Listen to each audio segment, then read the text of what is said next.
अंजाम दिया और इस तरह की घटना से बचने के लिए क्या होगा? देखिए, इसमें है आवेदक थोड़ा इनोसेंट था। आवेदक जो है उसकी फ़ोन चोरी हो गई। उसने नंबर तो रीइशू करा लिया, उसने कहीं पर चोरी की प्राथमिकी दर्ज नहीं की। नंबर इशू कराने के बाद जो है वो यूज करने लगा और उसको लगा मैटर समाप्त हो गया। और आवेदक की दोस्ती एक सीएसपी संचालक से परिचय था।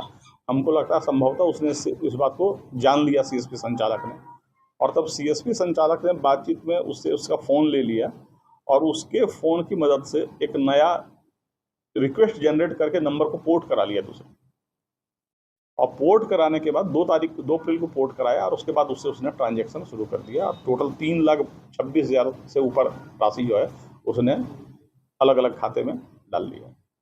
तब जब इसका पैसा नुकसान हुआ तब जाके पुलिस के पास आया, और जब पुलिस ने इन्वेस्टिगेशन किया बहुत बढ़िया से साइबर थाने ने, तो क्लियर हुआ कि इसमें सीएसपी संचालक शामिल है। तो सीएसपी संचालक दोनों भाई प्रशांत खिलार और रुपेश खिलार को चाईबासा से अरेस्ट किया गया है और उनके पास से नगद 2,57,000 बरामद भी हुआ है। टोटल 3,26,000 उन लोगों ने डिफरेंट अकाउंट्स में डाला था, जिसमें से इतना नगद उनके पास से बरामद हुआ है।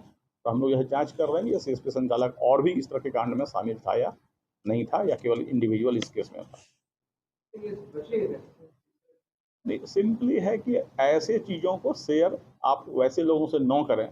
आपका मोबाइल चोरी हुआ, आप एफआईआर भी नहीं कराए, आप अपना मोबाइल दूसरे को हैंड ओवर कर दे रहे हैं थोड़ी देर के लिए, तो बहुत ज़्यादा दोस्ती मोबाइल के मामले में नहीं है। मोबाइल एक बड़ा ही इंपॉर्टेंट इंस्ट्रूमेंट है ट्रांजैक्शन का, तो आप उसको बिल्कुल इस तरह से रखें एज इफ कि कोई दूसरा। जैसे हम लोग कहते हैं कि भाई अगर आप आर्म्स लाइसेंस है तो आप हथियार दूसरे को नहीं दे सकते, तो मोबाइल के साथ भी आपको थोड़ी सेंसिटिव बरतनी होगी, अदरवाइज कोई भी इसका दुरुपयोग कर सकता है। प्रिकॉशन ये होना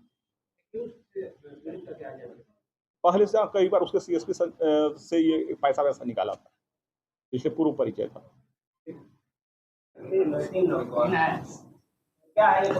देखिए, ये दिनांक 24 मई को एक व्यक्ति की हत्या हो गई थी। पहले वो अननोन डेड बॉडी था, बाद में उस व्यक्ति की पहचान हुई जो डोरंडा का शनि राम था।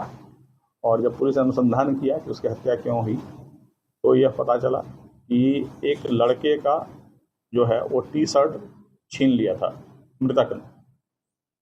जब उसने छीना तो एक आदमी ने अपोज किया कि तुम ऐसा क्यों कर रहे हो। इस बात पर गुस्से में मृतक ने उसे डंडे से पीट दिया। मृतक का पहले आपराधिक इतिहास भी रहा है। तो मृतक से पीटे जाने के बाद आक्रोशवश ये गया और अपने दोस्तों के साथ मिलकर शाम में ये घटना उसने कारित कर दिया।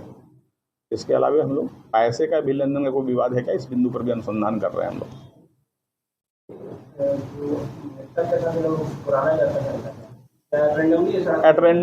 इन लोग का कहना अभी जो कॉन्फेशन में ये लोग रैंडमली बता रहे हैं, और हम लोग बाकी बिंदुओं पर सत्यापन कर रहे हैं कि पहले से पहचान या पैसे का लेन देन वाली बात तो नहीं है। उस पर हम लोग इन्वेस्टिगेशन कर रहे हैं। 3 ही लोग हैं? 3 ही लोग। नहीं, अब अभियुक्तों का आपराधिक इतिहास नहीं रहा है, मृतक का आपराधिक इतिहास रहा है।